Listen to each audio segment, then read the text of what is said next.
വൃശ്ചികമാനത്തെ പന്തലിൽ വെച്ചോ, പിച്ചകപ്പൂവല്ലേ കുടിലിൽ വെച്ചോ. വൃശ്ചികമാനത്തെ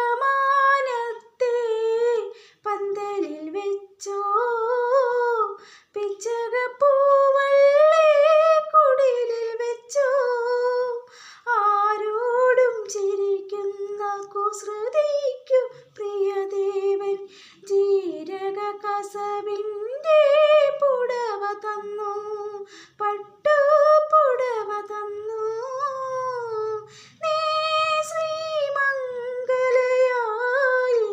അന്നു നീ സീമന്തിനി